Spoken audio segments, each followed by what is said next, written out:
Vance Leader Bronze. He is going to be speaking from the Storytelling Manual, second speech, which is Let's Get Personal. It's 6 to 8 minutes for the timer. And the title is Awesome Alaska. George will share with us his recent visit to Alaska using the storytelling format.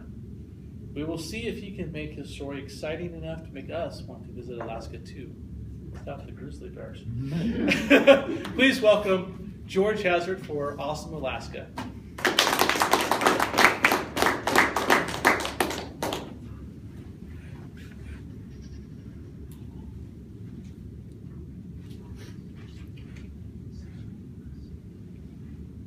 Here I am, sitting in the bow of an aluminum flat-bottomed boat, and we're just skimming across the water. I'm wondering how fast this boat is going to go. We're on the 20-mile river east of Anchorage, Alaska, and we're in search of salmon. Now, the water is kind of a milky gray because of the glaciers melting in the summertime, but the side channels are all crystal clear water. This summer, will I get my salmon? Mr. Toastmaster and fellow Toastmasters, and yes. It was 2 years ago that my son Benjamin and I went to Alaska to go fishing. And we had an awe-inspiring time, we really did. We planned everything out. Yet when we went again on our second trip, it was so much better. What I'd like to do is share with you my first Alaskan trip, and then show you how the second time was vastly improved. In that first trip, Ben and I arrived in Anchorage, Alaska at midnight. And it happened to be the second longest day of the year. And the sun wasn't even thinking of going down.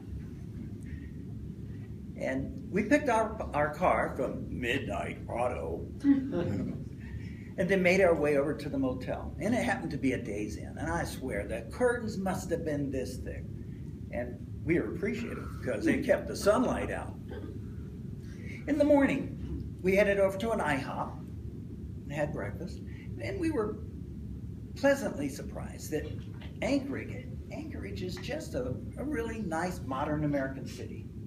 So we quickly finished up breakfast and went over to a tackle shop and got our rod and reel and flies and a map.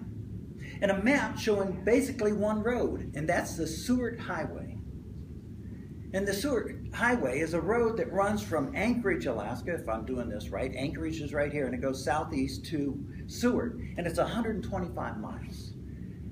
And there's numerous lakes on that road, which we hoped had our trout.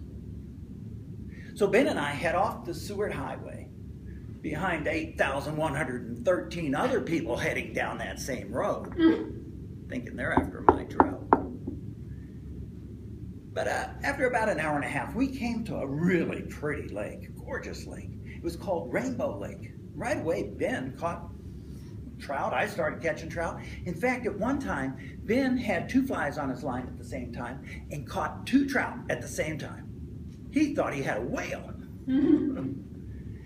After a while, we moved on to another lake. This one was called Mosquito Lake. What a mistake. It was correctly named. Then we thought we'd try our hand at salmon fishing. So we headed off to the Russian River. And the Russian River is known for its salmon fish, or salmon fishing, if you will. And we went to a state park that allowed anglers access to the Russian River. But when we got there, we had to wait for fishermen to leave before they would let us in. You're probably thinking it was crowded. Well, it was. And this was a kind of fishing that we were just not used to. You get to the riverbank, and fishermen are lined up all the way down the bank, almost shoulder to shoulder. And it was super easy to get your line tangled up to the guy right there. Well, Ben and I, we didn't catch any salmon. But I did catch a picture of a grizzly bear no more than 40 feet away on the other shore. It was really cute. Ben saying, "Dad, get back, get back." But I had to get my picture. But after that, we camped. And I gotta tell you, everything's big in Alaska. We camped at a site that had a lake that went almost horizon to horizon. And it had a mountain range right behind it. Just massive, gorgeous, gorgeous place. And we did find out that it still gets cold there at night. Well, as we're sitting in the airport, waiting to go, I'm posting on Facebook my picture of the grizzly bear. And that's when I discovered that my niece, Patty, and her husband, Buddy, lived in Alaska, Anchorage, Alaska, right there. So we contacted them, and they said if we ever come back, to contact them, and they would show us around. Now let's fast forward to this summer. Ben and I are back to Alaska. So we show up at midnight. Yet this time, Patty comes to the airport and picks us up and takes us to their house. We spend the night there. And in the morning, Buddy has his RV, his boat, his truck all ready to go. And he takes us to his friend's house on the Kenai River. You probably know where that is. And it's a gorgeous house right on the river. And it has a manicured bank that goes almost right down to the river's edge. And as I said, this is a pretty house. And we're not camping out this time. It's almost like staying at a bed and breakfast. But Buddy says, well, do you want to do some fly fishing? And I said, what am I going to say? Of course I do. So he gets his truck and boat set up, and off we go down a backcountry road.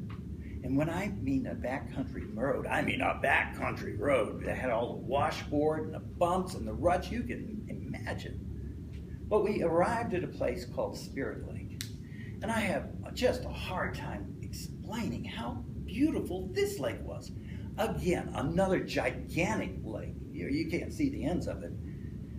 And I mean, it's just rimmed with beautiful green pine trees all the way around. No beetle kill up there. And the sky is pure blue. I mean, just beautiful blue, 78 degrees, perfect. Well, Buddy gets us all set up with our fishing rigs, and we get out on there just trolling around. Started catching fish right away, 3, 4, 5, each of us, just like that. But to cap off our adventure at Spirit Lake, there was an eagle circling around us. But Buddy explained that the last time that he went to the lake to fish there, the eagle took 3 of his fish as he was reeling them in. So we watched this eagle with suspicion. But twice we got to watch this eagle just swoop down and pluck fish out of the water. Just awesome. Now, after we got done with that, we fished for a couple days, but Ben had to go back to back to California. And I'm retired. What's the rush? So I stayed longer. And that's when Buddy took me out on that 20-mile river. And yes, we found a side channel that was crystal clear, and there were hundreds of salmon making their way upstream. Now, Buddy said that the fish weren't hungry, but they're still aggressive. And he said if we just present a fly to them, they would take it. And that's exactly what happened. I got my salmon.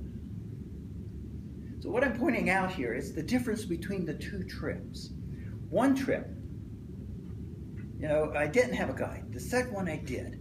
So what I'm saying is you have somebody like a buddy that can show you around, somebody that knows the territory, somebody that knows what rivers to go up, what lakes to hit, makes all the difference. So if you're going to Alaska and you want to do some fishing, get a guide, someone that knows the territory. I'm saying that if you do, it'll make the difference between a great time and an awesome time. Mr. Toastmaster.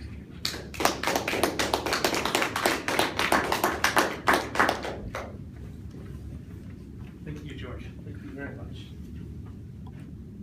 What's that? Didn't stop. Please take a quick moment to